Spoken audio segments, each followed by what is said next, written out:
रहती है।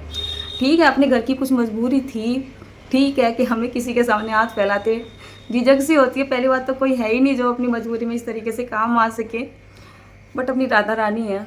शायद उन्होंने बोला कि काम मैं देती हूँ, मेहनत तुम करो और जो मुश्किल है वो आसान हो जाएगी।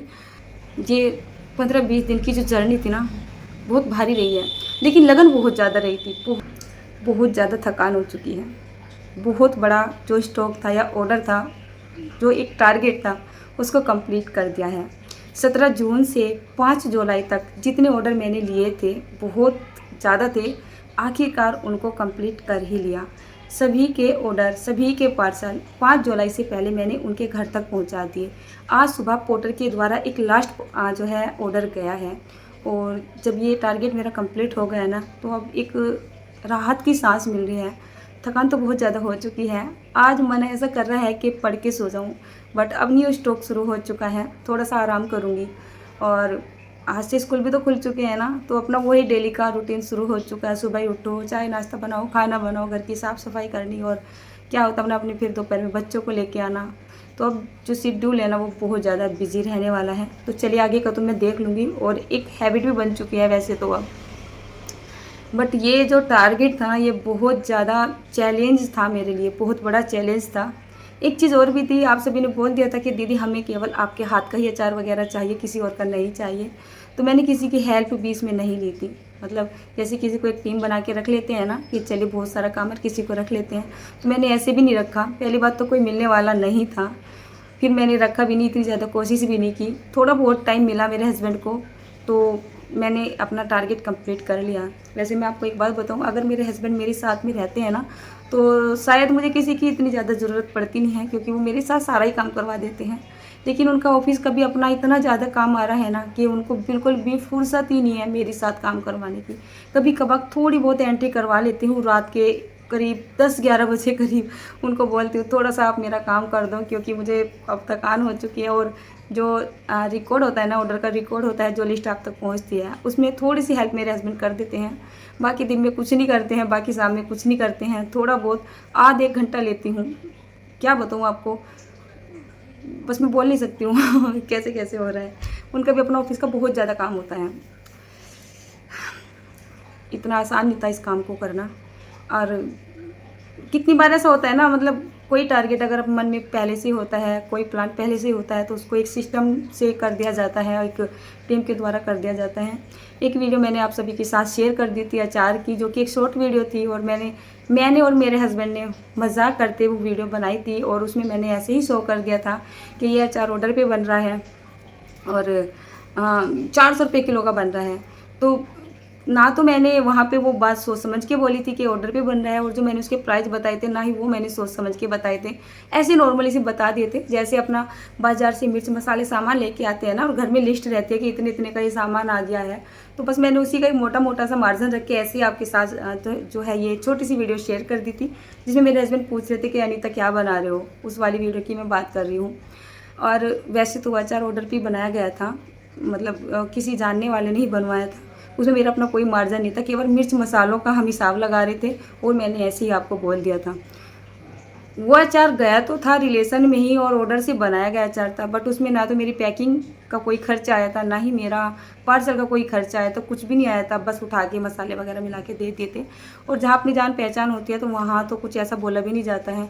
मतलब सामान तो ले लिया जाता है जब ज़्यादा क्वांटिटी में बनता है, तो उनको उस तरीके से नहीं बोला जाता, जैसे सेल के हिसाब से बोला जाता है। उस पर भी काफ़ी इशू बनाया लोगों ने कि वीडियो में तो 400 रुपये किलो बताया है, और अब इतना ले रहे हो उतना ले रहे हो। तो वो भी मैंने वहाँ पे क्लियर किया हुआ है। जिसने मुझसे बोला है ना कि 400 रुपये किलो बताया था, और यहाँ पे आपने ज़्यादा बोल दिया है, तो वैसे तो मैंने उनका डाउट वहीं पे क्लियर कर दिया था। और बाकी रही मेरे अचार की बात, अचार मेरा जहाँ जहाँ गया है सभी ने काफ़ी तारीफ़ की है, काफ़ी पसंद किया है। जब अचार पसंद किया गया है, तो मुझे बनाते हुए भी मतलब बहुत अच्छा लगा है। एक उत्साह था मन में कि हाँ पसंद आ रहा है, तो चलिए आगे के लिए बनाते हैं। एक हिम्मत सी मिलती है, अगर कोई हमारी चीज़ को पसंद करता है ना, तो आगे बनाने की थोड़ी सी हिम्मत सी मिल जाती है। क्योंकि हर किसी का टेस्ट एक जैसा नहीं होता है। अपना जो टेस्ट है, मान लेती हूँ मैं अपने घर में कोई चीज़ बनाती हूँ, तो हमें तो वो बहुत ज़्यादा अच्छी लगेगी, और हो सकता है सामने वाले को अच्छी ना लगे। बट अचार ने ये क्लियर कर दिया है कि नहीं, जो अच्छा टेस्ट होता है वो घर में हो या फिर बाहर हो, सब जगह बहुत ज़्यादा पसंद किया जाता है। जिस जिसको मैंने अचार दिया है, कुछ लोगों ने क्या किया, अपने आप से एक वॉइस मेल छोड़ा है, एक छोटी सी वीडियो बना के छोड़ी है अचार की क्वालिटी को, स्वाद को बताते हुए। और फिर अपने थोड़ा सा कॉन्फिडेंस लेवल को बढ़ाने के लिए, ताकि मैं आगे बेफिक्र होकर काम कर सकूं। जब इतने बड़े बड़े स्ट्रोक बन रहे हैं तो मिर्च मसाले डालते हुए भी डर लगता है ना। तो मैंने उनको सामने से बोला, आपको अचार जैसा भी लगेगा, अच्छा लगेगा, मतलब टेस्टी लगे या टेस्टी ना लगे, एक छोटा सा रिव्यू या छोटा सा वॉइस मेल ज़रूर से छोड़िएगा। और मैंने उनसे ये भी बोला था कि अगर आपको अचार में कोई कमी लगती है तो आप वो भी बताइएगा, ताकि मैं उसे कंप्लीट कर सकूं। क्योंकि अचार वगैरह बनाना या फिर यूट्यूब पे मैं आप सभी के साथ जो भी रेसिपी शेयर करती हूँ, उनको मैंने कहीं से बनाना नहीं सीखा है। जैसे मैं अपने घर में बनाती हूँ, मुझे अच्छा लगता है, फैमिली वाले पसंद करते हैं उस टेस्ट को, तो वही टेस्ट मैं आप सभी के साथ भी शेयर कर देती हूँ। तो यही मेरे अचार की बात भी रही है, कहीं से नहीं सीखा है। और मेरे मसालों का कोई ख़ास मेज़रमेंट भी नहीं है। मसाले मैं अपनी इच्छा के हिसाब से डालती हूँ। अब कोई बोलने लगे कि अचार में धनिया नहीं जाता है तो मैं धनिया भी डालती हूँ, कोई बोलने लगे अचार में काली मिर्च नहीं जाती है तो मैं तो काली मिर्च भी डालती हूँ। और कोई बोलने लगे कि अचार में प्रिजर्वेटिव या केमिकल जाता है तो मैं बोलती हूँ मैं उसमें प्रिजर्वेटिव या कोई केमिकल, सल्फ़र वगैरह कुछ भी नहीं डालती हूँ। केवल घर का शुद्ध सरसों का तेल ही डालती हूँ, वो भी अपना कच्ची घानी सरसों का तेल, जो कि होममेड यानी घर का निकला हुआ होता है। अच्छा, जो मशीन थी ना, एक छोटी वीडियो में आप सभी को दिखाई दी थी, हमारे पास है कच्ची घानी सरसों का तेल निकालने वाली मशीन, जो कि कोल्ड प्रेस है। तो छोटी मशीन भी है, बड़ी मशीन भी है। छोटी मशीन के भी प्राइस पूछे हैं, बड़ी मशीन के भी प्राइस पूछे हैं। तो छोटी मशीन तो बहुत ज़्यादा महंगी नहीं आती है, वैसे महंगी आती है जब हम लेने लगे ना अपने घर के पर्पज़ से तो महंगी होती है। बिजनेस के हिसाब से लेने लगे तो वो कुछ ज़्यादा महंगी नहीं होती है। उसकी कॉस्ट उस टाइम पे पड़ी थी करीब 52,000 के जितनी। अब आप बोलोगे तो बहुत महंगी है, लेकिन वो बिजनेस के हिसाब से ली गई थी, उससे तेल निकाला जाता था और बेचा जाता था। फिर उसके बाद अभी पिछले साल ली गई है तेल निकालने वाली बड़ी मशीन, जिससे तेल निकाल के दिखाया गया है। उसको हमने राजस्थान से मंगाया था। उसकी कॉस्ट पड़ी थी 2.5 लाख से 3 लाख के बीच में। और क्लियर कर देती हूँ, दोनों ही मशीन हमारी नहीं है। मतलब जो मेरे जेठ हैं, मेरे हस्बैंड के बड़े भाई है ना, तो वो उन्होंने ली थी। वो यही बिज़नेस करते हैं, मतलब उनकी आटा चक्की वगैरह है, तेल निकालने की मशीन है, अपनी घर की दुकान वगैरह है, ग्रोसरी का सारा सामान वहाँ पे मिलता है, खल चोकर वगैरह सभी कुछ रखते हैं जैसे गांव में रहते हैं ना। बट जैसे मैं भैया बोलती हूँ हमेशा, तो हमारे घर का हिसाब कुछ ऐसा है कि किसी भी चीज़ पे किसी का कोई ऐसा हक नहीं है कि नहीं ये मेरी चीज़ है, इसको इस पर तुम हाथ नहीं लगा सकते हो। हमारा पूरा जोर रहता है, तो इसीलिए मुझे निकलता है कि हमारी, हम जब चाहे मशीन में जाके लग सकते हैं, भैया जब चाहे घर पे किसी भी चीज़ पे अपना हक जमा सकते हैं। तो कुछ ऐसा हिसाब रहता है। तो अक्सर मेरे मुंह से ऐसा निकलता ही नहीं है आपको बताते वक्त कि ये चीज़ मेरे जेठ की है या किसी की है। हम भैया बोलते हैं और अपना बोलते हैं तो बस वही मुँह से निकल जाता है। कहीं आप ये बोलने लगो कि तुम्हारी थोड़ा ही ना, वो तुम्हारे जेठ की है, तो वो हमारी भी है। और कुछ दिन में जो ऑयल की छोटे वाली मशीन है ना, वो मेरे पास गुड़गांव में आने वाली है। भैया बोल रहे थे तुम यहाँ से आते हो, तेल वगैरह लेके जाते हो, काफ़ी परेशानी होती है। तो गला ना मेरा इतना बैठ चुका है कि अब बोला नहीं जा रहा, आवाज़ भी ना भारी भारी हो रही होगी। आप बोलते हो कि आपकी आवाज़ अच्छी लगती है, बट अब आवाज़ बिल्कुल भी अच्छी नहीं रही है। एक भारी भारी सा यहाँ तक महसूस दे रहा है। एक तो दिन में कॉल इतने ज़्यादा आते हैं ना, और मतलब बहुत कॉल रिसीव करने होते हैं, परमानेंट बोलते जा रहे हैं, बोलते जा रही हूँ, बोलते जा रही हूँ, कुछ ऐसा हो रहा है। भैया बोल रहे थे कि अपनी मशीन वहीं पे ले जाके रख लो, तुम्हें यहाँ पे आने जाने में दिक्कत रहती है। अभी हम गुड़गांव से खतौली जाते हैं, टाइम भी लगता है, धक्के खाने पड़ते हैं, सबसे बड़ी बात ये है। अपना तो कोई ऐसा व्हीकल नहीं है कि हाँ हम अपनी गाड़ी में बैठेंगे चले जाएंगे। कोई गाड़ी किराए के लेके जाते हैं तो वो बहुत बहुत पैसे मांगता है।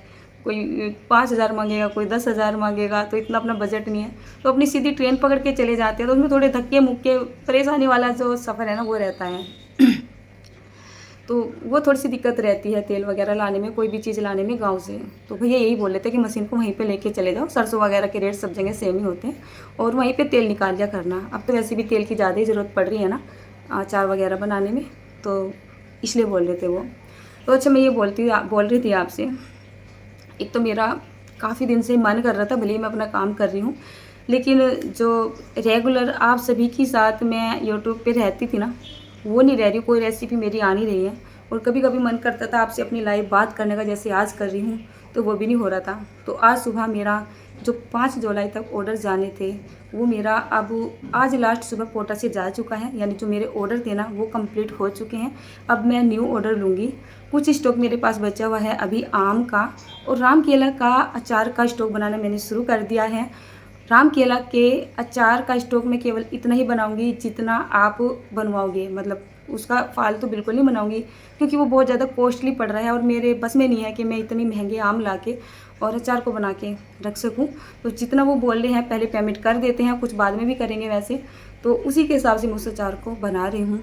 चलिए अचार भी अब बनता रहेगा। और ये न्यू स्टॉक आज से शुरू हो चुका है, कुछ ऑर्डर इसके आ चुके हैं, लेकिन थकान इतनी हो रही है कि अब मन कर रहा है पढ़ के सो जाऊं, तो एक आध घंटे के लिए पढ़ के सो ही जाती हूं।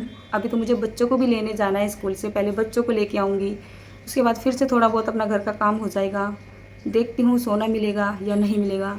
सच बताऊँ, ये जो टारगेट था ना और ये जो ऑर्डर थे ना, मतलब इतना भारी जो एक बोझ रहा था ना माइंड पे, एक तो पहली बार किया, वो फिर दूसरा बिना प्लान के किया। पता नहीं राधा रानी क्या क्या करवाती रहती है।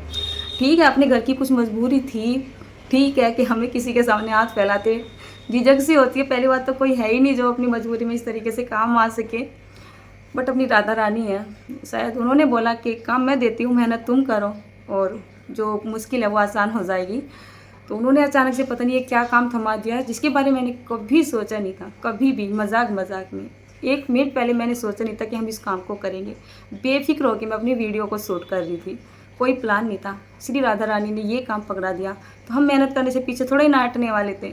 मम्मी पापा ने खूब मेहनत करना सिखाया है हमें, बस मेहनत हमने की, फल राधा रानी ने दिया, आप सभी ने दिया, प्यार दिया, और ये टारगेट भी कंप्लीट हो गया।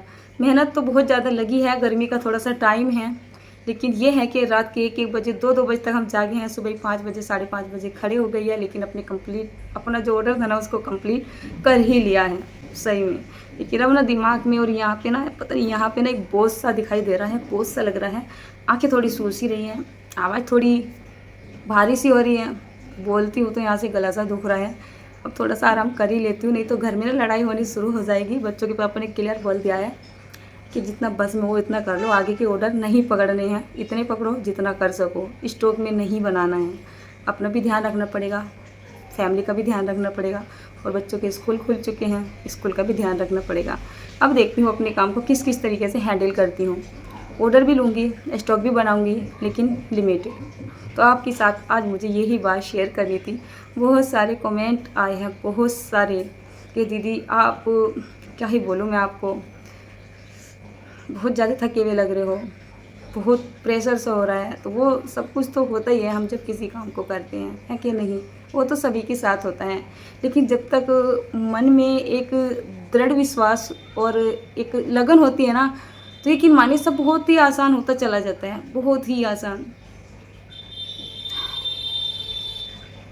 ये 15-20 दिन की जो जर्नी थी ना, बहुत भारी रही है, लेकिन लगन बहुत ज़्यादा रही थी, बहुत ज़्यादा लगन थी। लगन इतनी थी कि बस करने की धुन थी कि हाँ इसको कंप्लीट कर दूँ। फिर आपके जो प्यार मिल रहा था ना, भर भर के जो आपका प्यार मिला है ना, जैसे ऑर्डर आप सभी के पास जाने शुरू हुए और आपके वॉइस मेल, वीडियो, कमेंट वगैरह आने शुरू हुए, रिस्पॉन्स इतना अच्छा मिला कि फिर और भी ज़्यादा एक ललक सी बढ़ने लगी करने की। बहुत अच्छा लग रहा था, बहुत अच्छा। तो thank you thank you thank you मेरी यूट्यूब फैमिली, मेरी सोशल मीडिया फैमिली। आप सभी ने मेरे अचार को इतना ज़्यादा पसंद किया, अपना इतना प्यार मेरे ऊपर न्योछावर किया, जो अपनों के ऊपर भी नहीं किया जाता खून के रिश्तों के, हमारा तो फिर भी एक सोशल मीडिया का रिश्ता है। बहुत प्यार दिया आप सभी ने मुझे।